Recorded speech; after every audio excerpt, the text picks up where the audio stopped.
Bawal magkasakit ngayon guys. Stay hydrated. Keep your immune system up. Huwag kayong matutulad sa akin kasi nakaka-paranoid talaga. Pag may konting sakit lang kayo, akala nyo kung ano na. So, take my advice. Bawal magkasakit.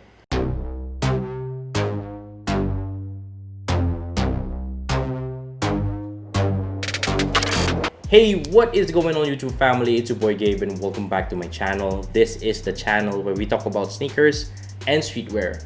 So guys, before we proceed with this video, I just wanted to be transparent with you guys. I am not feeling 100% for today. This past few weeks has been super productive yet super tiring. We are trying to build up our own business, and last week medyo ni-ramp up na namin yung mga efforts namin. Ang dami naming natapos. But sobrang pagod ako. And I do apologize if I sound and look sick in this video. Gusto ko lang talaga maglabas ng video every Sunday about sneakers. Alright, so the video for today is going to be a quick unboxing of my latest pickup, the Air Jordan 6 Hare. So you can see it in the background. Also, I will give you guys my initial thoughts about this sneaker. So hindi ko napapatagalin pa, let's dive right into it. Let's go. So the release date for this sneaker, actually guys, hindi ko na alam kung kailan talaga yung official release niya because it was pushed back multiple times dahil sa mga nangyayari around the world today. Ako, I got my pair last Father's Day sa Nike Park BGC. Ang retail price niya is 9,500 pesos or that is $190. So initially, I was trying to get this through online purchase, but unfortunately, naubusan agad ako ng size ko. And shout out to my good friend Noah Marcos for giving me a heads up na meron pa sa Nike Park BGC. So I quickly went there last Father's Day, and lucky me, I was able to get my pair in my size. So my size is size 8, and you can see it here. Tapos, nakalagay din dito is Air Jordan 6 Retro, neutral gray, black, white. So they have the standard Jumpman logo here, and they also have it here as well. This is not your typical Jordan box. So meron din sila nakalagay ng print ng carrot sa ibabaw ng box to represent that this is the Hare colorway that is affiliated with Bugs Bunny. So sa gilid makikita nyo yung Jordan Air font logo, and let's open this up para makita na natin kung what's inside. Let's go. There you go guys. Once that you open it up, ang una nyo makikita is yung wrapping paper, and for me, I just wanted to commend Jordan brand for doing a good job with this one. I really like the wrapping paper. Baka hindi ko to itapon, itatabi ko lang siya because this is one cool looking wrapping paper guys. Yung attention to detail ng Jordan brand is on point with this one. So let's open it up.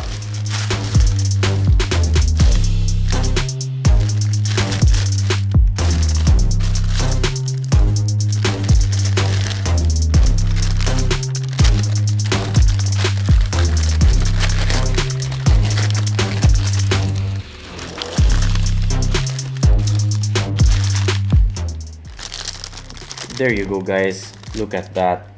This sneaker is super nice. Napakaganda nito. Initial reaction ko sa kanya nung una ko siya nakita on hand is wow.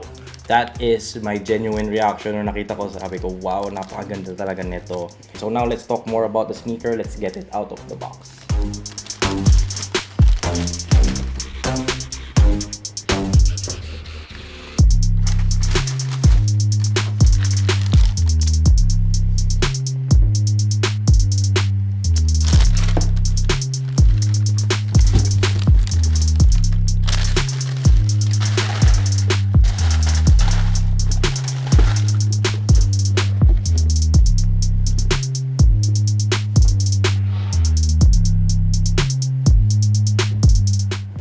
Alright guys, here you go. This is the Air Jordan 6 Hare. So, first impression nga, like what I said kanina, is wow. Look at this. Look at this pair. Pakita ko muna sa inyo kung ano yung itsura niya on all sides.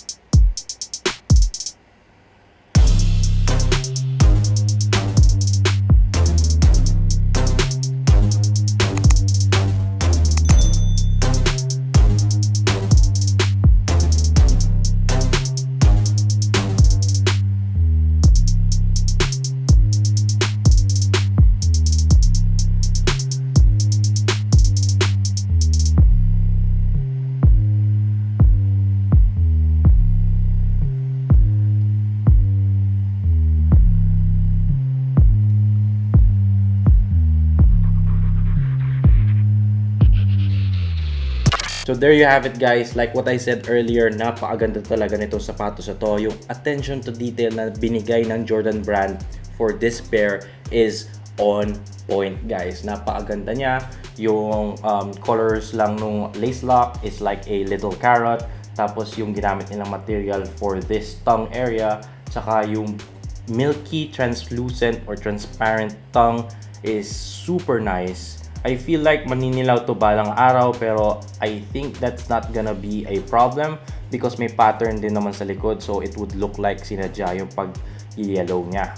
So sa likod din, like what I said, there's a pattern sa likod. Yun din yung pattern na nakalagay dun sa wrapping paper, and yung insole din niya has that pattern as well. Look at that guys, yung attention to detail talaga ng Jordan brand with this pair. How can you not love this pair guys? Initially, background lang, I wasn't really a Jordan 6 fan. Seryoso guys, hindi talaga ako mahilig sa Jordan 6. I feel like it's a bulky shoe, a chunky shoe na pang basketball lang, hindi siya pang forma. Since hindi naman ako nagba-basketball, hindi ko siya binigyan ng attention. So this was originally going to be purchased lang for me to review, and then I will try to do an experiment of me jumping into the reselling game. Kasi nga, for those na kilala talaga ako, hindi ako nagre-resell ng sapatos. Ginagamit ko talaga lahat. And gusto ko rin naman pumasok dun sa field na yon. So initially, I thought that this is going to be the first sneaker na ibebenta ko. But guys, when I saw this on hand, yung na materials, yung new box weight is super buttery, yung leather niya feels super quality, yung attention to details nga, and meron din siyang 3M hits dun sa perforation.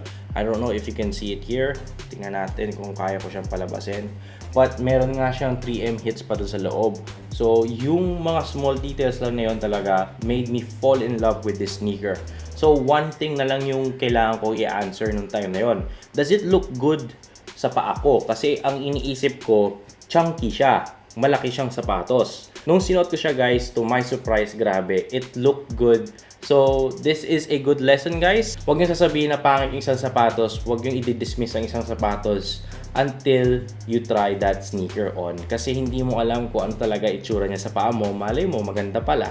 So this is a lesson learned for me, and now I might be looking into collecting more Jordan 6s in the future because of this pair. This is one of my favorite cup for 2020. I'm really thinking of multiple ways of trying to rock this pair, and excited na ako ipamporma siya. Once ko pa lang talaga siya nasuot, ginamit ko siya for a pictorial sa aking streetwear hunt series for Implicit, and I'm excited to wear this with my other clothes as well.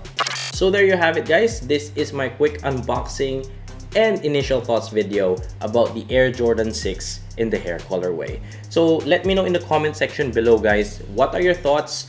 What are your initial reactions when you saw the Air Jordan 6 Hare, and if you're planning to cop one as well. So if you like this video, don't forget to hit that thumbs up button, subscribe to my channel, and turn on your notification bell icon below so you won't miss my next videos. This is your boy Gabe signing out. Peace.